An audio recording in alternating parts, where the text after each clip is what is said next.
The evening rain poured down outside Blakely's fine dining, turning the restaurant windows into blurry paintings of the world outside.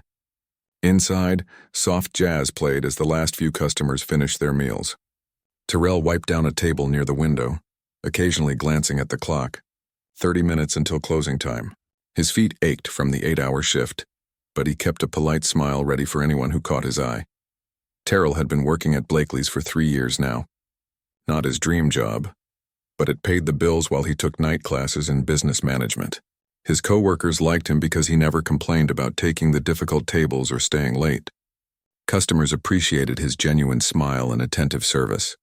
The bell above the front door jingled, pulling Terrell's attention away from his task. A woman stepped inside, her clothes damp from the rain.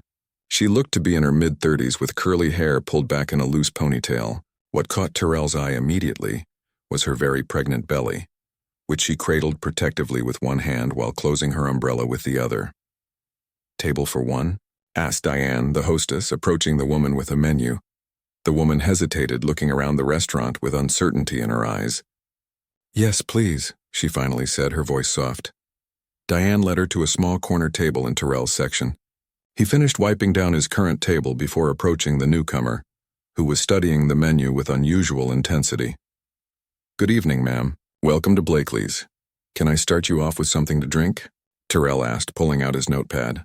The woman looked up, and Terrell noticed the tired circles under her eyes. She smiled politely, but with visible strain. "Just water for now, please." Terrell nodded and went to fetch her drink. When he returned with the water, he noticed she had placed the menu down and was discreetly checking the contents of her wallet beneath the table. A small frown formed on her face. "Are you ready to order, or do you need a few more minutes?" Terrell asked, setting down the water.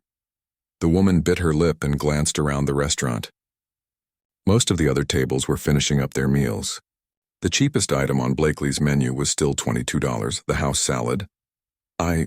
She began, then stopped. She took a deep breath. "Actually, I'm sorry for taking up a table. I missed my bus and it's pouring outside. I just needed somewhere to sit for a moment. I should go." She began gathering her purse and umbrella, embarrassment coloring her cheeks. Terrell recognized the situation immediately. He'd been there himself more times than he cared to remember, caught without enough money trying to preserve his dignity. "The next bus doesn't come for another 40 minutes, Terrell said quietly. "It's no problem for you to sit here." The woman paused, relief crossing her face. "Thank you. I appreciate that. How far along are you?" Terrell asked, gesturing toward her belly. Her face softened. 7 months. "It's a girl. Congratulations. My sister just had her second last month." "A little boy." Terrell smiled genuinely. "Look, why don't I bring you something from the kitchen? Nothing fancy, just something to tide you over while you wait for your bus." The woman's eyes widened. "Oh no, I couldn't." "It's no trouble," Terrell insisted. "We always have extra bread and the soup of the day is really good.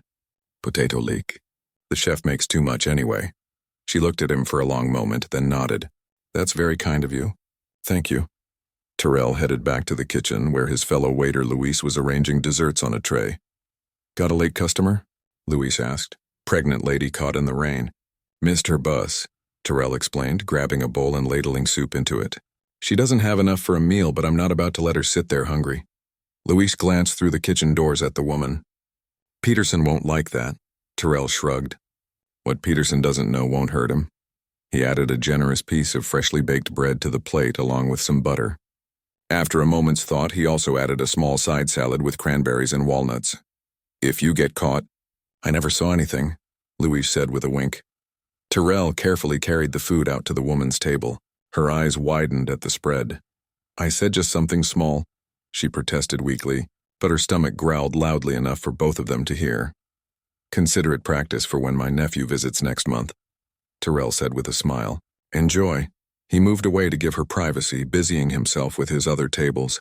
From the corner of his eye, he saw her bow her head briefly, before picking up her spoon and beginning to eat slowly, savoring each bite.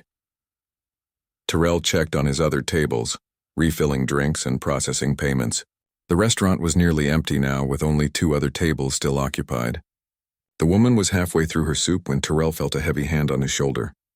"What's this I hear about unauthorized food?" The voice belonged to Mr. Peterson, the floor manager, a thin man with slicked back hair and a perpetual frown. Terrell's heart sank. "Sir, table 7. Louise says you gave food to someone who didn't order it." Peterson's voice carried across the quiet restaurant. Several heads turned their way. "It's just some soup and bread that would have been thrown out anyway," Terrell said quietly. "She's pregnant and missed her bus in the rain." Peterson's eyes narrowed as he looked over at the woman, who had stopped eating and was watching them with a mortified expression. "That's not your call to make," Peterson said sharply. "Every item in this restaurant has a cost. We're not a charity." "Sir, please lower your voice," Terrell said, acutely aware of the other customers watching. "I'll pay for her meal myself." "That's not the point," Peterson snapped. "You've been taking liberties lately. Extended breaks, swapping shifts without proper approval, and now giving away food." Terrell felt heat rising to his face. None of that was true, and Peterson knew it. But he also knew better than to argue with the manager in the middle of the restaurant. The woman had stood up and was gathering her things. "I'm so sorry," she called over. "I didn't mean to cause any trouble." Peterson turned to her with a stiff smile. "No trouble, ma'am. But I'm afraid we're closing now." She nodded quickly, embarrassment clear on her face. She looked at Terrell with apologetic eyes before hurrying toward the exit, leaving half her food uneaten. Terrell wanted to go after her to tell her everything was fine, but Peterson stood in his way. "We'll discuss this tomorrow morning," Peterson said coldly. "Finish your closing duties." After Peterson walked away, Luis approached Terrell. "Sorry, man. He overheard me talking to Jenny about it." "You know how he is." Terrell shook his head. "Not your fault. He's had it out for me ever since I corrected his math on the schedule last month." The rain had stopped by the time Terrell finished his shift. As he walked to the bus stop, he couldn't help wondering if the pregnant woman had made it home all right. He felt guilty that his attempt to help had turned into such an uncomfortable scene for her. His phone buzzed with a text from his roommate asking if he wanted anything from the grocery store. Terrell responded with a quick no thanks before pocketing his phone again. He didn't know it then, but that simple act of kindness, feeding a hungry stranger, would change the course of his life in ways he couldn't imagine. And the woman, whose name he didn't even know, would soon reappear under very different circumstances. For now, though, Terrell was just tired. He had an early meeting with Peterson tomorrow, which would likely be unpleasant. As he boarded the late-night bus, he wondered if showing compassion would cost him his job. Even if it did, he decided he wouldn't have done anything differently. Some things were more important than rules about restaurant food. The bus rumbled through the quiet streets as Terrell leaned his head against the cool window, watching the city lights blur by. Tomorrow would bring what it would bring. Tonight, at least, a hungry person hadn't stayed hungry. Sometimes that had to be enough. Terrell woke up earlier than usual the next morning, a knot of worry sitting heavy in his stomach. The digital clock on his nightstand read 6:15 a.m.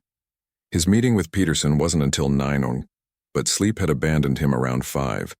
Leaving him tossing and turning as he replayed yesterday's events in his mind. He dragged himself out of bed and headed for the shower, hoping the warm water would clear his head. His apartment was small but clean, with secondhand furniture carefully selected for comfort rather than style. Photos of family gatherings lined the walls. His mother's 60th birthday, his nephew's first steps, the family reunion from 2 summers ago, remnants of a life built on connections and care. As steam filled the bathroom, Terrell tried to predict how the meeting would go. Peterson had always been strict but fair enough that the staff respected him, even if they didn't particularly like him. Would he really fire someone over a bowl of soup that would have been thrown out anyway? Surely not. A warning seemed more likely. Still, the manager's anger last night had seemed disproportionate. By 8 o'clock, Terrell was dressed in a fresh uniform and heading out the D. Lace across town. Lower pay, but at this point he couldn't afford to be picky. Anthony walked in, dropping his gym bag by the door. "Still at it?" he asked, peering over Terrell's shoulder. "Application number 14, Terrell confirmed. "I'm running out of ways to say excellent customer service skills." Anthony grabbed a water bottle from the fridge. "My cousin at 4th Street Grill says they might have something next month when they expand their hours." "Next month doesn't help with rent next week," Terrell said, trying to keep the edge out of his voice. It wasn't Anthony's fault, after all. "I told you, man, I can cover you until you get back on your feet." Terrell shook his head. "I appreciate it, but I'll figure something out." His pride wouldn't let him take money from his roommate, who was saving up for grad school. Maybe I should try looking outside restaurants. Retail, maybe. With your people skills? You'd be great, Anthony said, always the optimist. He hesitated, then added, Have you thought about posting about what happened on social media? People love stories about standing up to unfair bosses. Terrell had considered it. Doesn't seem right to drag the restaurant through the mud. And I don't want to come across as bitter. It's not bitter if it's true, Anthony pointed out. And it might help. My cousin went viral complaining about her landlord and she ended up with free legal help. Terrell closed his laptop. Let me try these applications first. Social media is my last resort. But after 3 more days of applications and 2 interviews that ended with, "We'll call you," Terrell's resolve was weakening. His savings would cover rent, but not much else. The stress was starting to show. He'd barely slept, and a permanent headache had taken up residence behind his eyes. On Friday night, Anthony convinced him to go out for a drink. Just one on me, to get him out of the apartment. They ended up at a small neighborhood bar where the music wasn't too loud and the drinks weren't too expensive. To new beginnings, Anthony said, raising his beer. Terrell clinked his glass half-heartedly. To paying bills. They were halfway through their drinks when Anthony pulled out his phone. Okay, I've been thinking about this. What if we make a simple post? No names, just the story. See what happens? I don't know, man. Just the facts. Waiter gets fired for feeding pregnant woman. See if anyone has job leads. Anthony was already typing. People love to help when they see injustice. Too tired to argue, Terrell shrugged. Fine, but no names. Not the restaurant, not Peterson, not me. Done. Anthony showed him the draft. A simple paragraph explaining what had happened, ending with, If anyone knows of restaurant jobs for my hardworking friend, DM me. Terrell read it twice, then nodded. Okay, but don't expect anything. Anthony hit post and put his phone away. Now we enjoy our drinks and forget about it for tonight. Easier said than done, but Terrell tried. They talked about Anthony's job, about the basketball game on the bar's TV, about anything except Terrell's employment situation. For a few hours it almost felt normal. Across town, in a spacious apartment with views of the city skyline, Nora Chen scrolled through her phone while her husband Robert spoke on a video call in the next room. Her hand rested on her pregnant belly, feeling the occasional kick from their daughter. Robert's business trip to Japan had been extended by another week, and she missed him terribly. Being 7 months pregnant in a new city was harder than she'd expected. They'd only moved here 2 months ago for Robert's company's expansion, and she hadn't had time to make many friends yet. Her thoughts drifted to the kind waiter from a few nights ago, the one who'd been fired because of her. The memory still made her cheeks burn with embarrassment and anger. She'd left the restaurant in such a hurry that night, horrified at causing trouble. She hadn't even learned his name. The next day, she'd called the restaurant asking to speak to the manager. She'd explained that the waiter had done nothing wrong, that she would gladly pay for the meal. The man on the phone had been polite but distant, saying only that personnel matters have been addressed appropriately. Now, as she browsed social media to distract herself, a post caught her eye. A story about a waiter fired for giving food to a pregnant woman who couldn't afford it. The details matched perfectly. It had to be him. She read the comments. Many expressed outrage. Others shared similar stories of workplace injustice. Some tagged local restaurants, suggesting they hire this unnamed Good Samaritan. The post was gaining traction, being shared beyond its original audience. Nora took a screenshot and sent it to Robert with a message.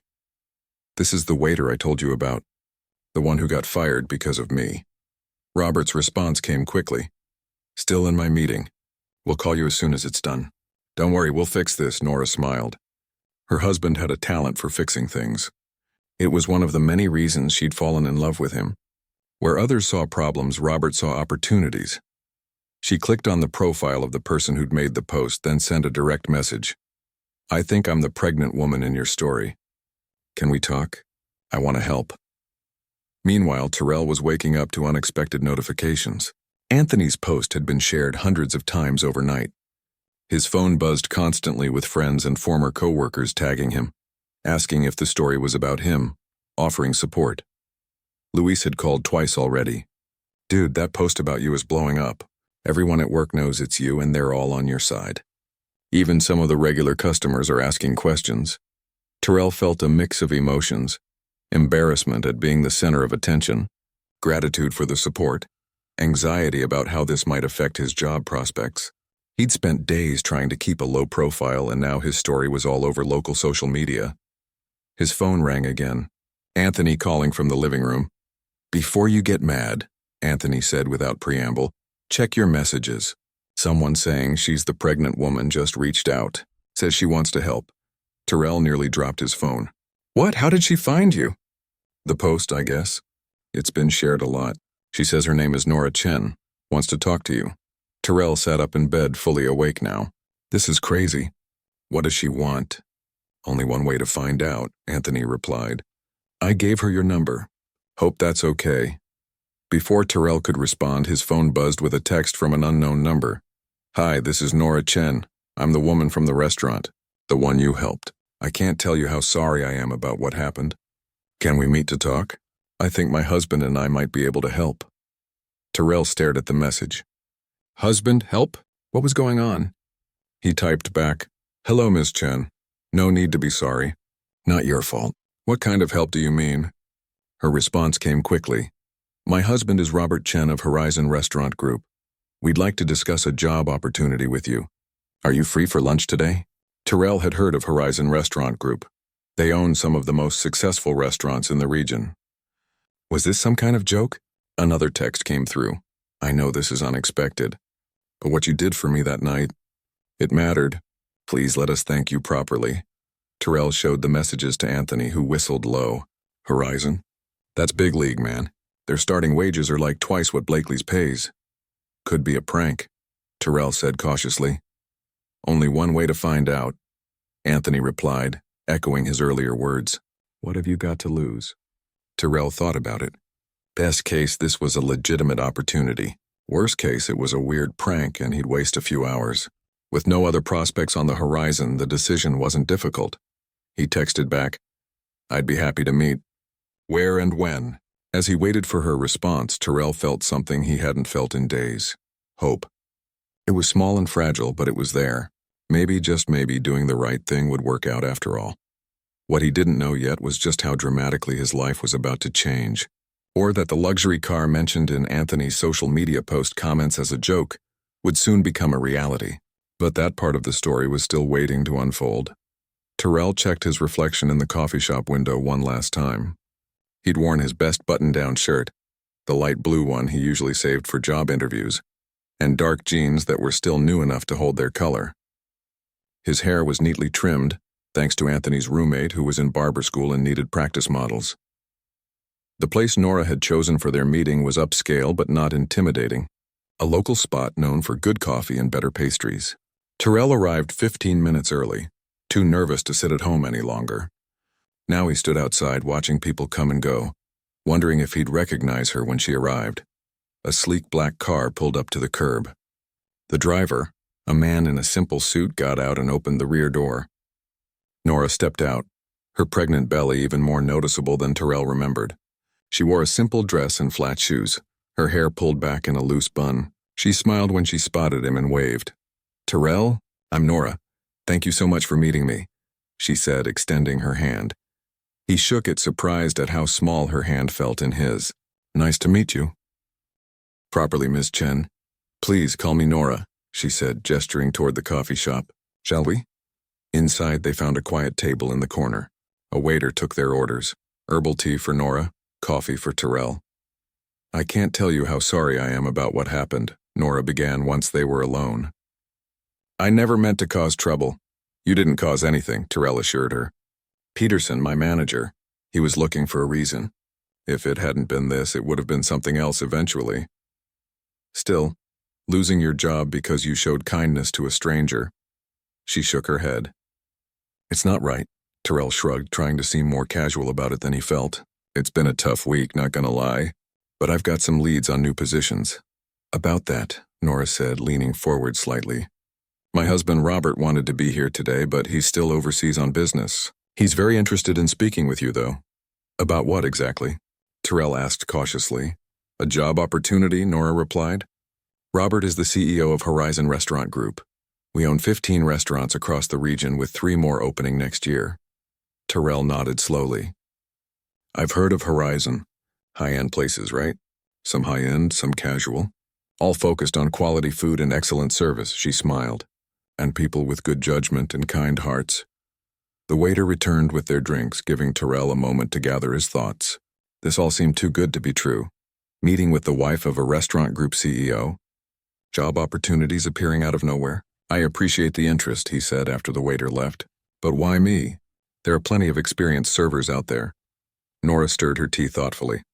When I told Robert what happened, how you helped me and then got fired for it, he was furious. Not at you, of course. At the restaurant manager. At the system that punishes compassion. She looked up at him. Robert believes strongly that character matters more than experience. Skills can be taught. Kindness comes from who you are. Terrell felt a mix of emotions: hope, suspicion, gratitude. So what happens now? Robert would like to speak with you directly when he returns next week. In the meantime, our HR director wants to set up a formal interview. Is that something you'd be interested in? Definitely, Terrell said, perhaps too quickly. He tried to temper his enthusiasm. What kind of position are we talking about? That's for Robert to discuss, Nora said with a small smile. But I can tell you it would be more responsibility than you had at Blakely's, and better compensation. They spent the next hour talking about Terrell's experience, about Nora and Robert's recent move to the city, about their shared love of good food. Terrell found himself relaxing as the conversation flowed naturally. Nora was easy to talk to, unpretentious despite her obvious wealth.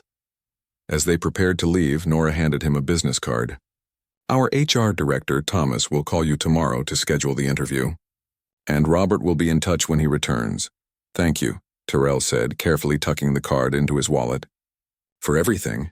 No, Nora said softly. Thank you for reminding me that there are still people who do the right thing, even when it costs them something. Terrell walked home feeling lighter than he had in days.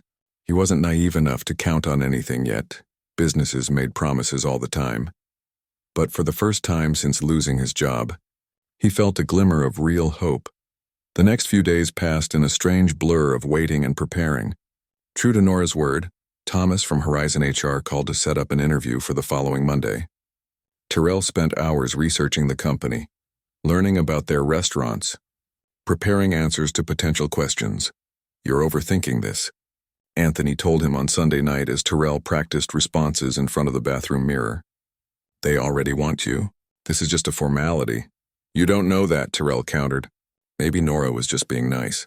Maybe her husband won't be impressed. Then why go through all this? Anthony pointed out reasonably. Rich people don't waste their time on charity cases. They see something in you, man. Monday's interview went better than Terrell expected.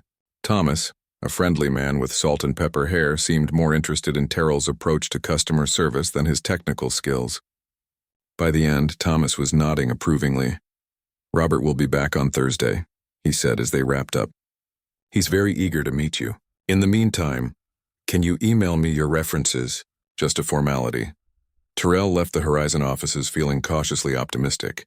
That night, he received another call from an unfamiliar number. Is this Terrell Washington? A woman's voice asked when he answered. Yes, it is. This is Diane Parker from Wilkins & Associates law firm. I'm calling on behalf of a client who wishes to remain anonymous for the moment. They've asked me to verify your home address. Terrell frowned. What's this regarding?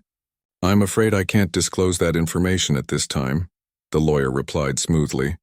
I can only say that it's a matter that would be to your benefit. Warning bells rang in Terrell's head. I'm not comfortable giving my address to someone who won't tell me why they need it. I understand your caution, she said. Would you prefer to come to our offices instead? My client has authorized me to deliver some documents to you. Terrell hesitated. What kind of documents? Legal papers that require your signature. Again, I can't disclose the nature of these documents, but I assure you they are to your benefit. Is this about Blakely's? Terrell asked, suddenly wondering if his former employer was pursuing some kind of legal action against him. I'm not at liberty to say, the lawyer repeated. But I can give you our firm's information, and you're welcome to verify our legitimacy before deciding. She provided the law firm's address and phone number. Terrell wrote it down, still suspicious. I'll think about it and call you back. After hanging up, he immediately searched for the law firm online. Wilkins & Associates was real, a mid-sized firm downtown that handled various types of cases, including employment law and corporate matters. Their website listed Diane Parker as a junior partner. Terrell called Anthony, who was working late. "Hey man, got a weird call from a lawyer. Wants my address but won't say why." "Scam," Anthony said immediately. "Don't give them anything."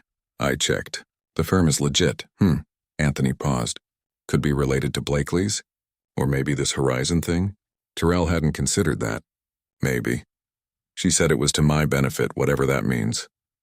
"Rich people love using lawyers for everything," Anthony pointed out. "Maybe it's good news." After thinking it over, Terrell called the lawyer back. "I'd rather meet at your office," he told her. "When would work for you?" "Tomorrow at 10 a.m., she suggested. "I'll be there." Terrell barely slept that night, his mind racing with possibilities. Was this connected to Horizon? To Blakely's? Something else entirely? By morning he was tired but determined to find out what was going on. The law offices were in a gleaming downtown building. The receptionist directed him to a conference room where Diane Parker waited with a folder of documents.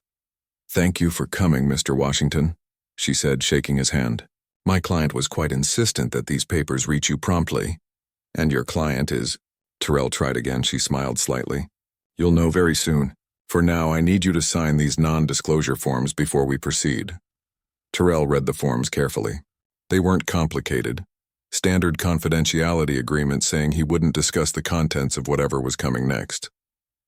Nothing that seemed dangerous or compromising. He signed, and Diane nodded approvingly before handing him another document. "This is what my client wanted you to see."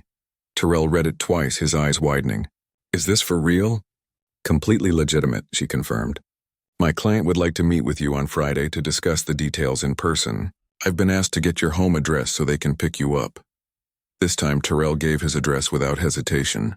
Whatever was happening, it was far bigger than he had imagined.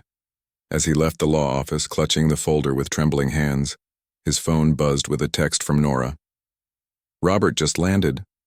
He's looking forward to meeting you on Friday. Car will pick you up at 10 a.m. Hope that works."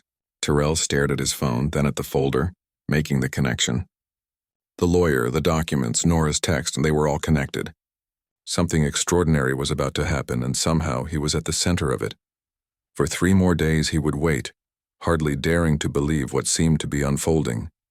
Friday couldn't come soon enough. Friday morning arrived with golden autumn sunshine streaming through Terrell's apartment windows. He'd been up since dawn, too anxious to sleep. Today he would finally meet Robert Chen and learn exactly what was in those mysterious legal documents.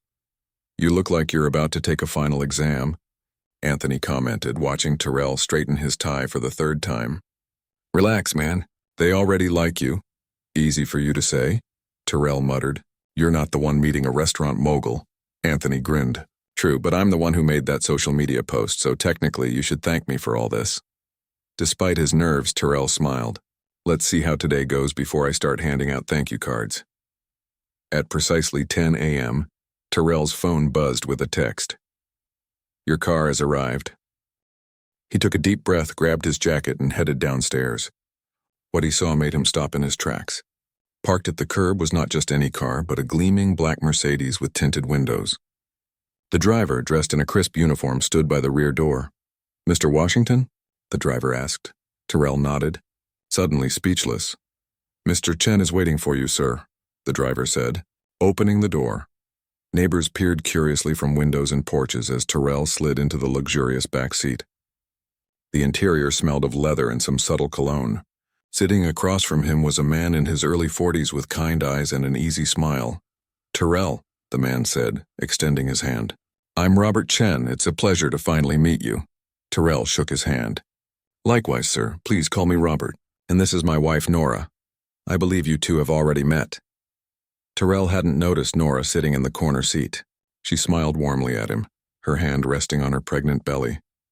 As the car pulled away from the curb, Robert pressed a button and a small compartment opened, revealing glasses and a bottle of sparkling water. "Would you like something to drink? We have coffee as well." "Water is fine, thank you," Terrell said, trying to take in the surreal situation. Just over a week ago, he'd been fired from a mid-range restaurant, Now he was sitting in a luxury car with a power couple in the food industry.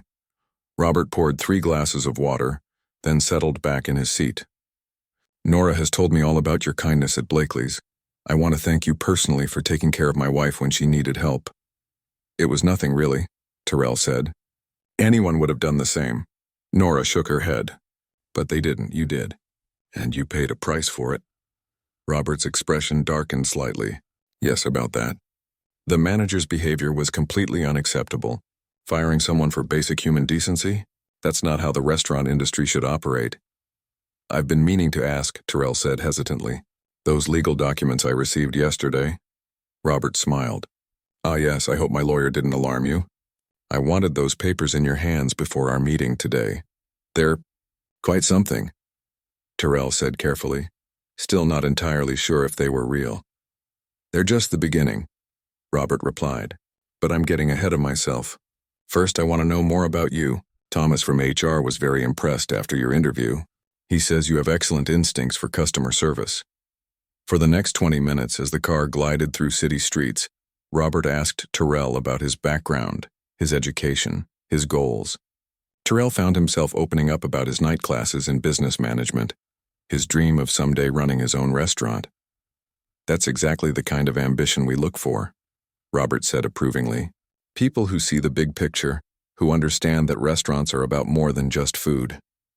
The car eventually pulled up to a modern glass building downtown, Horizon's headquarters.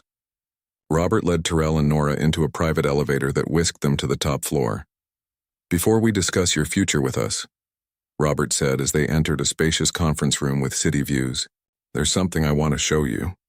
He gestured for Terrell to take a seat, then opened his laptop. Do you know what this is?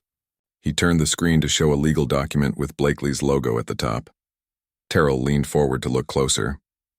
It looks like a purchase agreement? Exactly, Robert nodded. As of yesterday at 5 p.m., Blakely's Fine Dining is now part of the Horizon Restaurant Group. Terrell sat back, stunned. You bought Blakely's? Because of what happened to me? Partially, Robert admitted. I've had my eye on that location for a while. It's in a good neighborhood with strong foot traffic. But yes, how they treated you accelerated my decision. He smiled slightly, especially when I learned that customer complaints increased by 15% after your departure. Nora touched her husband's arm. Tell him the rest. Robert's smile widened. As of this morning, Mr. Peterson is no longer the manager of Blakely's. We're bringing in someone from our team temporarily, but we'll need a permanent replacement. The pieces suddenly clicked together in Terrell's mind. The legal documents, the job hints, this meeting. Are you offering me the manager position at Blakely's? Not exactly, Robert said, leaning forward. I'm offering you the role of assistant general manager for our entire Northside restaurant division, which includes Blakely's and 2 other locations. You'd oversee operations across all 3, reporting directly to our regional director. Terrell's mouth went dry. But I've never managed before. I was just a waiter. A waiter who understands something more important than cooking techniques or reservation systems. Robert countered. You understand people. You understand compassion. That's what builds loyal customers and successful teams. The position comes with management training, of course, Nora added. Robert doesn't throw people into the deep end without preparation. Terrell looked down at his hands, trying to process everything. This is a lot. It is, Robert agreed. And if you need time to think it over, I understand completely. The salary, Terrell began, then stopped, unsure how to ask. Robert slid a folder across the table. All the details are in here. Salary, benefits, stock options. Take it home, review it. But I think you'll find it more than competitive. Terrell opened the folder and nearly gasped at the figure on the first page. It was more than triple what he'd made at Blakely's.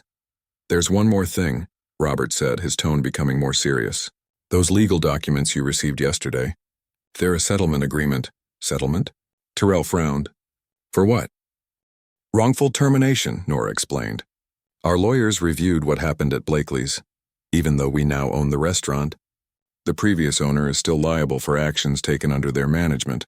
We've arranged for you to receive 6 months of back pay, plus damages, Robert added. It's all outlined in those papers. Consider it a down payment on your future with us. Terrell sat back in his chair, overwhelmed. A week ago, he'd been worried about making rent. Now he was being offered a management position and a settlement payment. I don't know what to say, he admitted finally. Say you'll consider it, Robert replied. That's all I ask for now. But Terrell already knew his answer. This opportunity was beyond anything he could have imagined. Not just a job, but a career path. A chance to learn from successful restaurant owners, to put his business classes to practical use. I don't need to consider it, he said firmly. I'm in. Robert broke into a wide smile and extended his hand. Welcome to Horizon, Terrell. After signing preliminary paperwork and meeting with HR to set up his training schedule, Terrell found himself back in the Mercedes with Robert and Nora, this time heading toward Blakely's. I thought you might like to see your old workplace, Robert explained, since it's about to become part of your new responsibilities. Walking through Blakely's doors felt surreal. The lunch rush was just beginning, and Terrell spotted several familiar faces among the staff. Their eyes widened when they saw him enter alongside Robert Chen, whose reputation in the restaurant industry made him instantly recognizable. Luis, who was setting tables, nearly dropped his tray. Terrell, what are you doing here? Before Terrell could answer, Robert stepped forward. Everyone, may I have your attention, please? I'd like to introduce myself.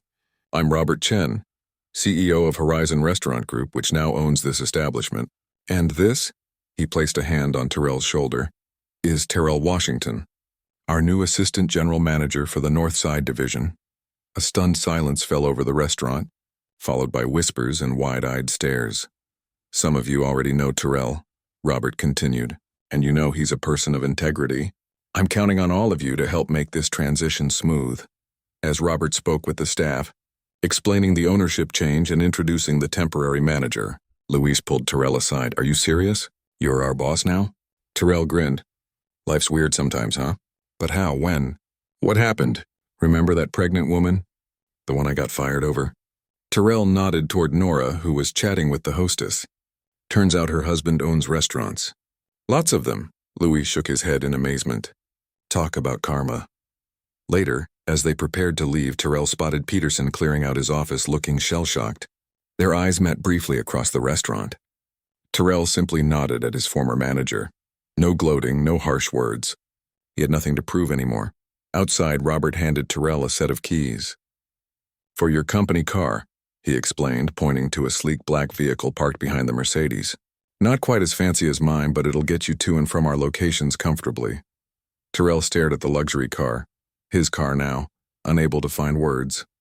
Your training starts Monday, Robert said. The car is yours to use starting now. Consider it part of your compensation package. As the Chens prepared to leave, Nora hugged Terrell impulsively. Thank you again, she whispered, for the soup, and for reminding us both what really matters in business. Watching their Mercedes pull away, Terrell stood in the autumn sunshine, keys in hand, still trying to process how completely his life had changed in just 10 days. His phone buzzed with a text from Anthony. How'd it go? Terrell smiled as he typed his reply. Remember when you joked about a luxury car showing up? You're never going to believe this. Sometimes, Terrell realized, doing the right thing did pay off. Not because you expected a reward, but because kind actions created ripples that traveled farther than you could ever imagine. A simple bowl of soup for a hungry stranger had changed everything. Not just for him, but for everyone at Blakely's. He looked back at the restaurant, then at the keys in his hand. His new beginning was just getting started.